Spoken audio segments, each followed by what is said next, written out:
Yeah. All right. Hello, everybody. Welcome to the Reboot Something podcast. My name's Chad Jeffries. I'm your host. We have Randy Cottle, the co-host of the Reboot Something podcast. And today we have our friends over at Lakota Software. They're another small business out of West Virginia here locally and does a lot of great work within the biometrics space. So we have Sam Cilento over here and Aaron Wilson.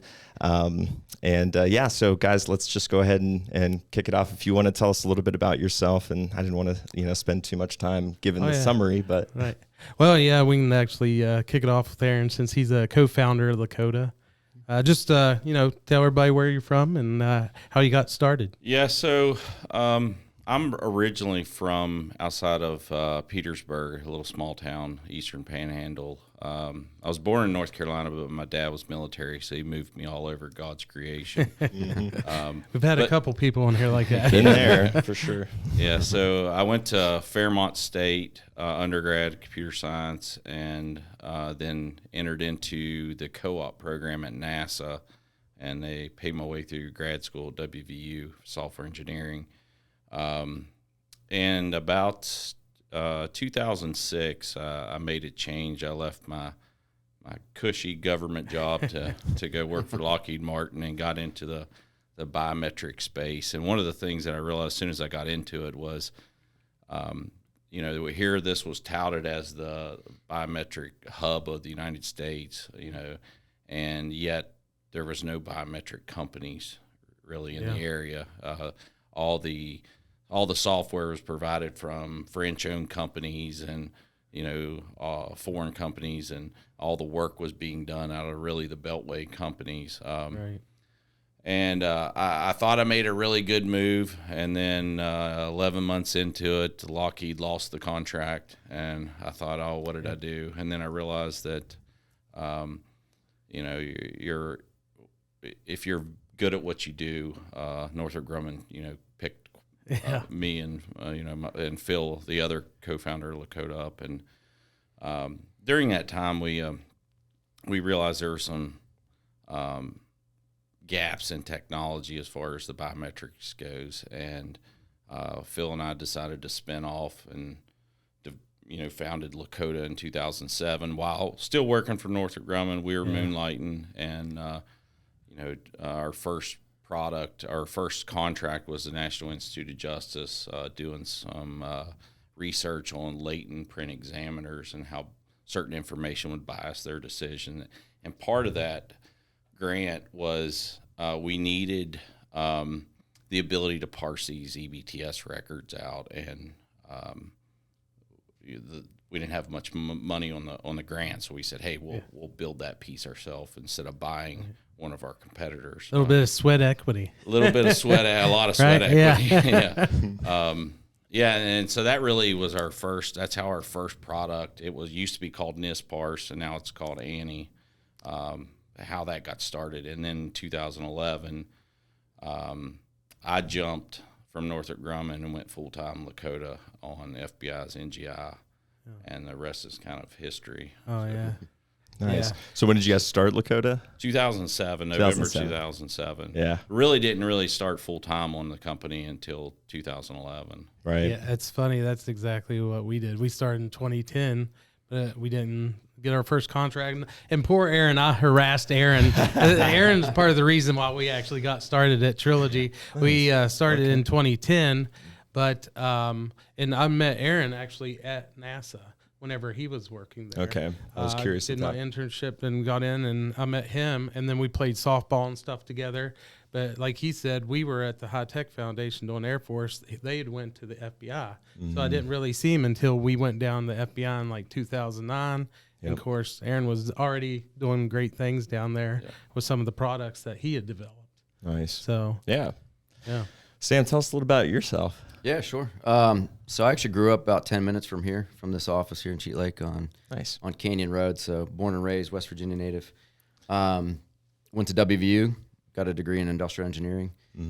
Started my career in Florida. I was down there for 3 years. Thought I'd never come back to the hills, but here I am. So they were calling. Yeah, the hills were calling me back. I actually had a question in the interview for my first job. It was with PepsiCo. And I'll never forget this question. He said, "Are you sure you're not going to miss the seasons?" Yeah. I said, really? "How could I miss the seasons when I got, paradise down here?" Right. Yeah. 5 minutes from the beach, right? Right. 3 years later, I was back. Yeah. That was one of the reasons. Yep. So, yeah. With blisters from being sunburned so much. Yeah, believe And tornadoes. it. Yeah. I never That's what went to the happened to beach. his hair. Yeah. The only time I went to the beach if my friends came down to visit. So Yeah. I'd take them on the tour. But other than that, it was, same old thing down there. Yeah. But, so I came back and started out with a small business, Galaxy Global, working on a NASA contract. And then TMC Technologies had bought out Galaxy, so I transitioned with them. Kind of like Aaron was saying, badging over, right, for different companies, working at the IB&V facility. Okay. Then I had an opportunity to go to Mon General. I worked there for 6 years, and then I came back to A3L and started working the ABIS program. That's where I met Phil, the co-founder of the company. Yeah. I had a good relationship with Phil. Didn't really like what I was doing with that testing piece of the ABIS program. So I had an opportunity to do some other consulting work, and that didn't go as planned. So I reached out to Phil to see if they had anything, and it'll be 4 years in March. Oh, wow. Since That's I've been with hard to them. believe. 4 hard to years. believe, Yeah. But I realize. best move I've made. Definitely love working for Lakota. It's been a great company. Yeah. Glad to support it. Yeah. No, that sounds a lot like my story, at least too. Coming back to West Virginia, working for a small company, getting connected with Randy. It's been about 4 years as well. So actually, in November is when I November 2019, which was a scary time. Well, and we talk about this on the podcast all the time. People leave because they don't think there's opportunities and stuff. And that's part of why we're doing this, is get that message out there. I mean, to Aaron's point, one of the ladies from the SBA said she didn't realize that there was software companies here in West Virginia. And I'm like, oh my goodness. Right. So I'm like, well, then we're failing. We need to get that message out there, but especially biometrics, right? Because biometrics is everywhere these days. There's Army contracts, Navy contracts, FBI, you name it, pretty much. There's some form of biometrics needing to be done. I mean, you can't even pull out your phone without using biometrics these days, right? True. So along those lines, Aaron, you talked about NISPARS and Annie, and I know, tell us a little bit about Whirl and what you did. Yeah, with so that. Whirl was built out of a necessity. It started off as primarily as an editor. What I found was every biometric system I worked on, everybody was opening up a hex editor, looking at the actual binary and trying to edit these files. Right. And there wasn't a really good editor. So we initially just started, hey, let's build an editor just where you can open these files, edit them, save them back out. And Whirl is growing into so much more now.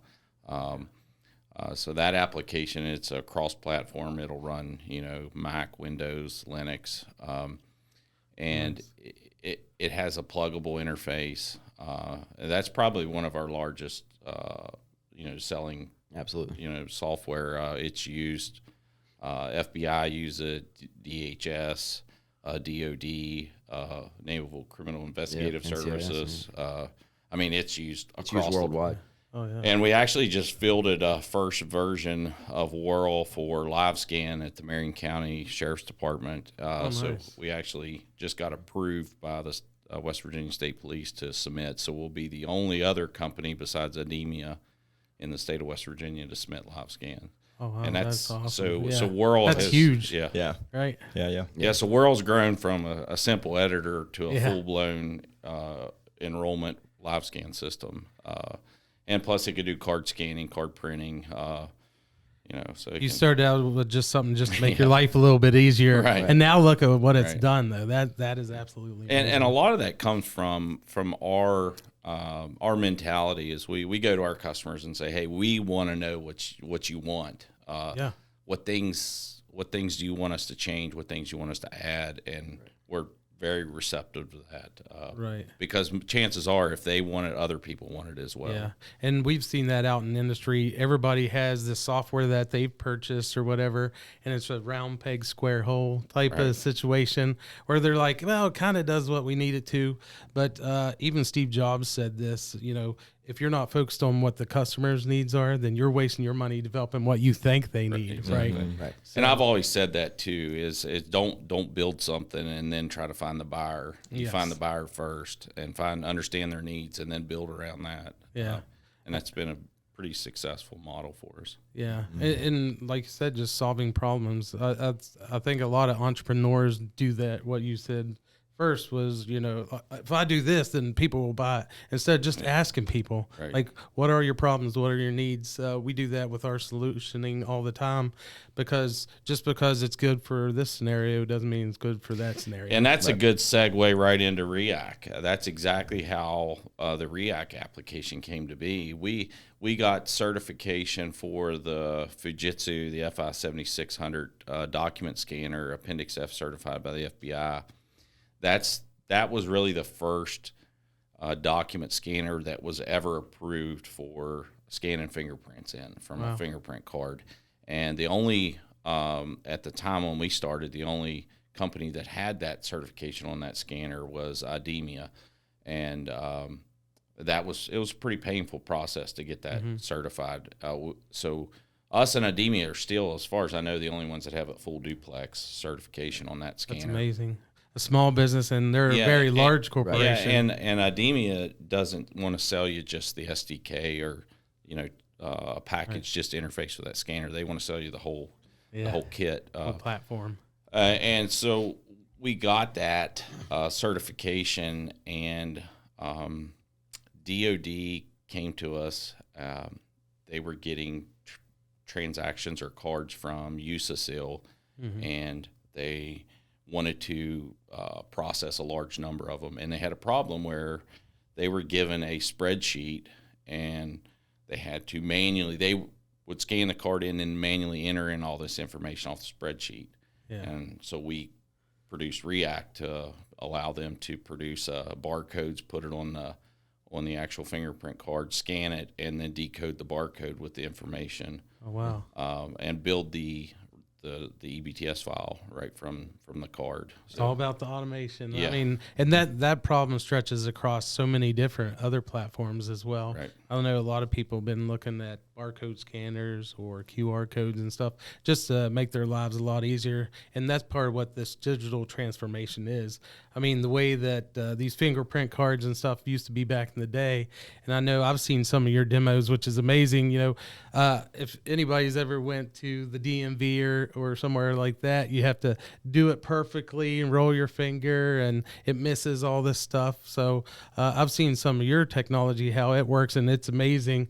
Just getting the fingerprint reader, it doesn't have to be exactly perfect. You're able to kind of fill a lot of that in. Yeah. And so that React product, actually, NEC reached out to us for the state of Ohio. State of Ohio, yeah. Yeah, for their card scanning. So I thought that was pretty interesting. Another very large corporation is relying on our software. Yeah. That's really cool. And I was seeing a lot here recently with your EFT creator, and I know you just did a new website rehost. Can you talk a little bit about that as well? Yes. So out of the blue, we started getting phone calls about, this was January of 21. January of 21, yes. Yeah. January 21, we started getting inundated with calls about producing these transactions for the ATF. And immediately I said, what's going on here? Second Amendment. No, what's going on? So what's everybody trying to build? Right. So we realized that ATF just opened up their E-Form 1 or Form 4. Form 4 first, people buying suppressors, short-barreled rifles, machine guns. They had to go get fingerprinted. Yeah.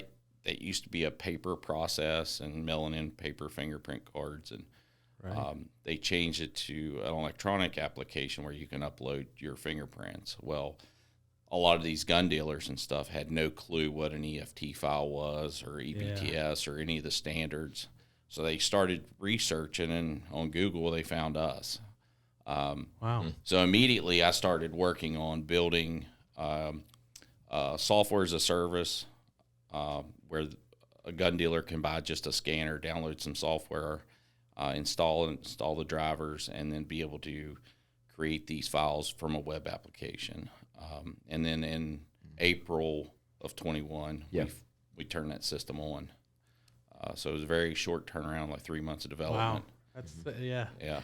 Talk about rapid application development. Yeah. That's pretty impressive. Now, since you've done that, what have you seen a lot of people trying to use that software as a service? Yes, we've actually even expanded it to Swift for companies that want to take fingerprints for their employees for security clearances. Yep. So even like Trilogy could buy a scanner and get a Swift account, register your scanner serial number, and you can use EFT Creator to generate fingerprint your own employees. Chad, write that down. Yeah, yeah, right. Because my wife, even in the school system, she had to go and get her fingerprints done, and then it takes all this a long time, and you don't know where you're at in the process, or you don't hear back, right? And you're like, I hope that's good, but so this is actually being a game changer for a lot of that, especially employment and other things. Well, yeah, not just that, but we've also been working with 2 different channelers, the FBI channelers, to do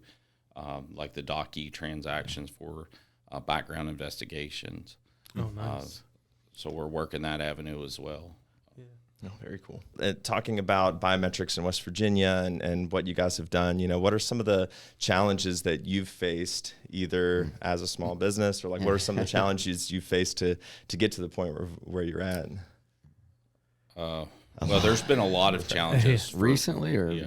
Recently, there's a good example. Well, we can talk about Whirl, right? Well, I mean, one of the most recent one is being blocked by large companies to even get our live scan system into Marion County.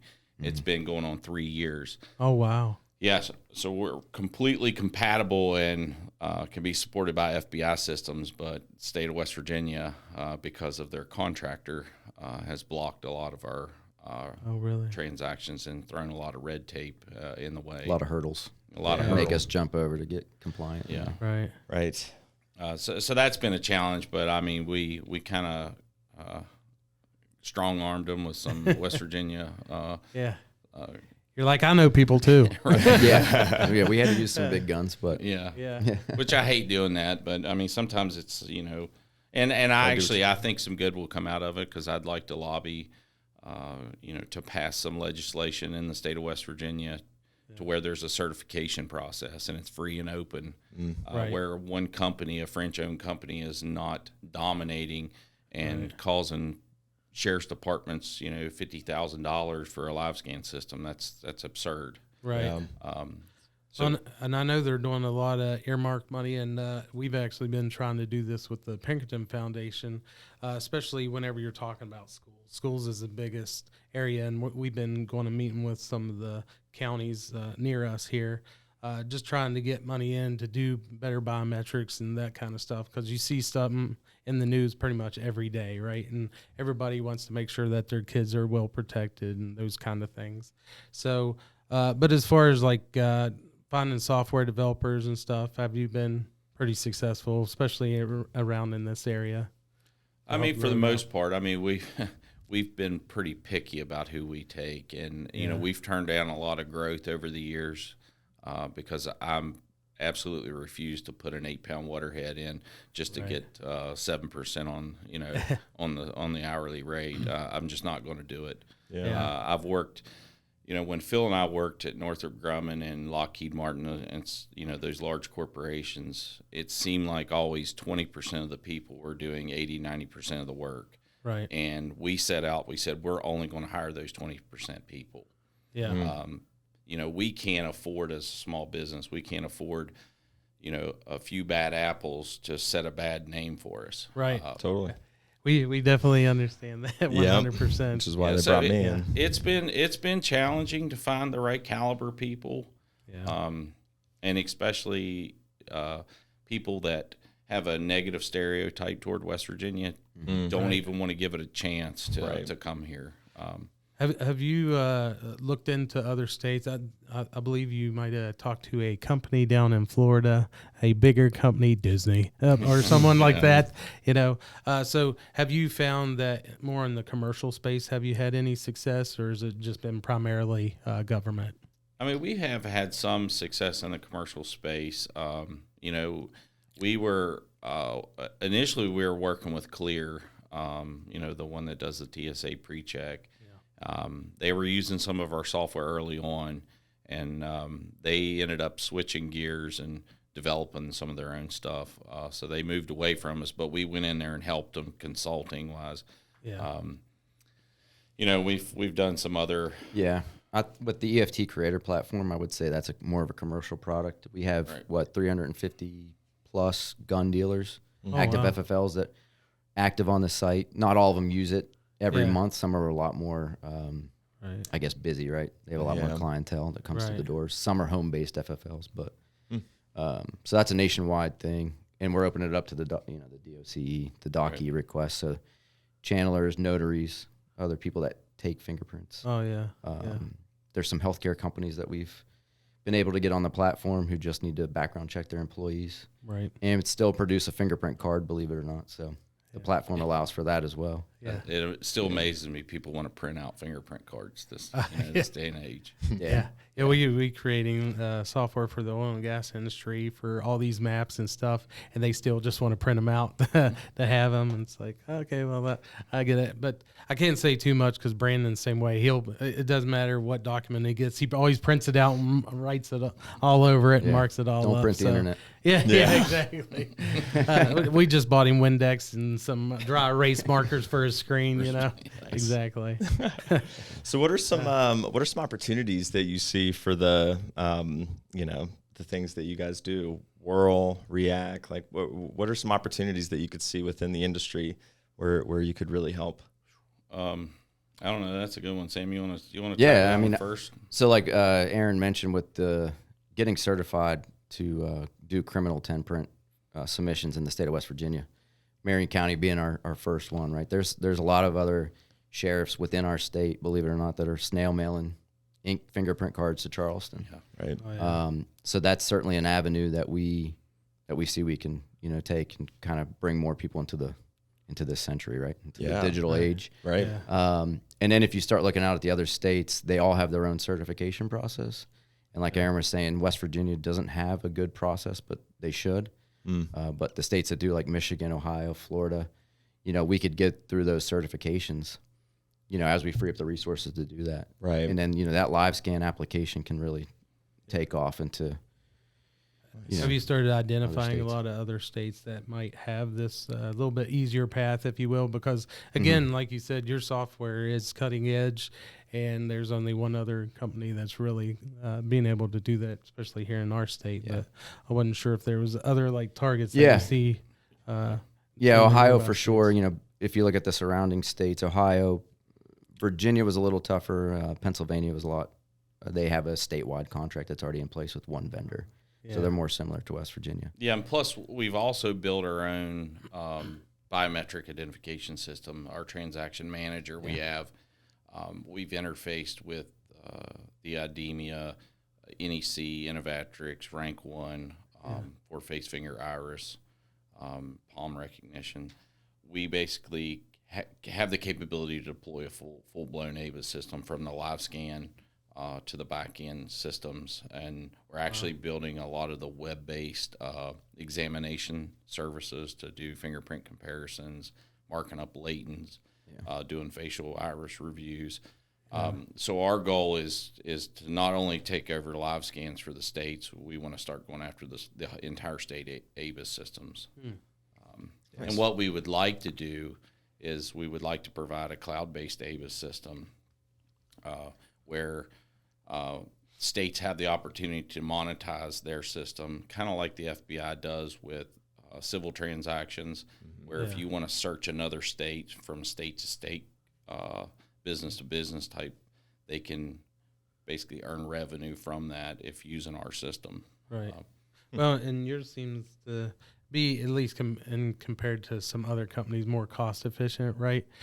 So in dealing with some of these counties, municipalities, and that kind of stuff, there's not a whole lot of funding typically, right? So there's, especially nowadays, there's a lot more federal funding. So again, trying to work to get some of these counties to be able to catch up is key. But then being able to connect these county officials and decision makers really to folks like you guys to be able to say, well, here's how you should go about doing it, is really what we've been trying to do.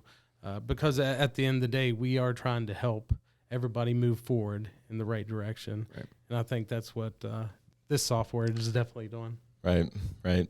And this is the platform where we talk about that. And it's the only way to, help get that message out is having small businesses like us and Lakota and partnering our capabilities too to help win, more contracts and get the federal dollars here. So it takes the conversations for sure. So earlier you mentioned Annie, which was NISPARS. Do you want to talk about that? Yeah, it used to be NISPARS, yeah. Yeah, you want to talk about Annie? Or how did you came up with Annie? Well, it came out of that National Institute of Justice. Everyone prior to the development of that software was using Aware's NISPAC, and what we found is that software Aware had a lot of vulnerabilities in it. It had a lot of defects, and they weren't very receptive to making changes to that software. Plus, it was very expensive. If you wanted to do fingerprint compression using WSQ, you had to buy that extra off of them. Where we set out, we got our own WSQ certification from the FBI. Our algorithms were certified. We developed them in pure Java, which was stayed inside the virtual machine, so it didn't expose a lot of those vulnerabilities that Aware had. We built off of that, and when we were working increment 3 of NGI, I believe, there was a transaction, a palm print came in from the state of Florida and took down the entire FBI's fingerprint system. Oh, wow. And we couldn't figure out what was going on because it was crashing the entire JVM. And finally, we realized that it was that particular palm print, and it was the Aware software was crashing. They were running native code outside the JVM without getting too technical. They jumped outside the JVM, and the operating system said, hey, you had an unhandled exception. I'm going to handle it for you, and then shot the application server in the head. Oh, my gosh. Right. And the front door never got a response, so it sent it back in, and it just, the servers went off like dominoes. Right. And I remember telling the unit chief at the time, hey, our software will not do this. If we have an exception, if we don't handle the exception, it still stays within that Java virtual machine, and the Java virtual machine will handle it gracefully. So in October of 2015, the FBI, they started the process a year prior to that to get us Lakota approved. So they had to vet the company, vet the software. Right. And then in doing your background check. Right, exactly. So they had to look into the company and the software, ensure there was no foreign ties and all that stuff, which it was 100% developed by us. And in 2015, October 2015, they switched from Aware to us. So still to this day, every transaction running in the FBI's fingerprint system or NGI, and all the transactions coming out is using our software. Yeah. Well, you actually hit on something there. Everything was developed here by U.S. citizens, right? So, having to compete against some other companies that might be foreign owned, I'm sure, especially in the government space, that's always something that everybody's like, hey, what's going on here, right? Yeah. So I'm sure you probably run into that a lot. But really hitting on like things that's happening in the news and stuff today with immigration and all that kind of stuff, where would you see like your software really playing in to help with that? Well, one of the things I want to go back to the U.S. only is one of the reasons why we like using Rank 1 as our biometric vendor. With Lakota and Rank 1 together, we have the only full-scale ABA system on the market that's full U.S. U.S. owned. Yeah, so every other biometric system, NEC's Japan, IDEMIA's France, Alice is France. Alice, France. Innovatrix is Slovakian. Yeah, so they're all foreign components of all these biometric systems. Wow. So we bring the only 100% U.S. based solution to the market. And I think a lot of these states are going to gravitate toward that. Right. Yeah. I mean, you think that would be the selling point right there. Right. You would think, right? Right. But homegrown. Why outsource? Yeah, exactly. Well, and again, they probably hit on earlier a lot of red tape, and then the bigger that you get, then you can send lobbyists that make laws and make things a little bit harder. And that's just how this happens. But again, being smaller, you're usually more agile. So from a feature standpoint, like you were saying, if I need to have it do this, this, and this, it's a lot faster for you guys to be able to do that, correct? Yeah. I mean, usually we can turn around, if there's a problem with our software, usually it's within a couple hours we can turn a release around, depending on the issue. I've seen a couple of them take a few days, but usually we're pretty responsive. Right. The good thing about going back to Annie, the good thing about it's been running at sieges at the FBI since 2015, and I think they've only updated it twice. Wow. In 8 years. That's pretty tried good. and true. It's definitely battle tested. I mean, there's hundreds of thousands of transactions running through that thing every month. So the CBP Small Business Office, if you're watching this, we'll put all their contact information in here. Yeah, like I said, a lot of people they like, I talked to Ron Smith and Associates, and they were like, every time we turn around, we hear of Lakota. We're not sure exactly what you all do, right? And it's like, I always describe it: we're the men behind the curtain pulling the strings. We're making all the other companies look good. Oh yeah. You're the cog in their wheel, right? Yeah. Right. Yeah, it's like the Wizard of Oz. We're back there pulling all the levers. Yeah, that's right. Yeah. Well, that's great. I mean, for anybody that does want resources or just to learn more about you, like how can they reach out, find you? Like what sales at lakotasoftware.com is probably the best way. Yeah, we won't drop the ball if you send us an email. If you call us, chances are we may not check the voicemail. We try not to give out the number too much, especially with the gun dealers trying to figure out how to use fingerprint scanners. You're not help desk. Just to be clear, they are not help desk. Yeah. Still got to go. But we still do. We did implement a help desk for that. That was an oversight on us. Here's a bunch of technical guys. They're rolling out a product real quick, and it's like, we're going to need some type of help desk support. Yeah, exactly. Right. Yeah. Well, that's great. I mean, is there anything else that you all would like to, make mention of? Anything coming up, soon? Yeah. Well, so we just got invited at phase one. We submitted a project pitch to the National Science Foundation, kind of wanting to branch out into other areas besides biometrics. We submitted a project pitch for American Seed Fund for using augmented reality to help avoid aviation traffic. So we got invited to submit a phase one SBIR for that. Nice. So that's upcoming. Really awesome. Yeah, that is really cool, actually. Yeah, exactly. I was telling Aaron the other day, because AT&T's been having that helmet that has the little bubble in it that the quarterback is basically deaf, and he was able to send in signals using his iPad. And then again with Starlink and internet is going to be able to be reached in many more places and start to be leveraged in the future. It's going to be really awesome to see that. And there's going to be a lot more augmented reality starting to come out. I know Meta's heavy into it and other companies. So by doing this type of work now and getting ahead of it, I mean, really the sky's the limit. Yeah, absolutely. Nice. All right. Well, anything else to add, Randy? So next Wednesday is the 15th, right? If I'm doing my dates correctly. So that's our Sweet 16.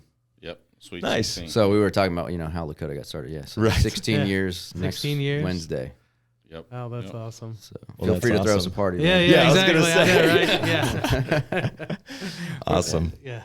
Well, maybe we should buy Lakota like an RV for Sweet 16th birthday. Yeah, I think so. And then park it at the blue lot. At the blue lot. At the blue lot. On the 18th when we play Cincinnati, because we're bringing them back here too, right? Lakota's our blue lot, West Virginia University football. Yeah, so they're our tailgate partner. Yeah, exactly. For how many years have you guys been doing that? 12 years. Oh, 12 years. Okay. At least 12 years. Yeah, that's awesome. Yeah. And a lot of people do started stop when by. you were doing the Schlumberger tailgate. Yeah, back when it was just an oil and gas company doing work for them. And you see again how things continue Right. to evolve. Right. Other things. So with EFT Creator, it's you can actually go to that website, EFTcreator.com. Yep. Correct. Yep. For folks to go and peruse that site and see how your software can help them. And we'll be sure to link all that in the show notes. So be sure to check that out. And so. Yeah. Well, definitely.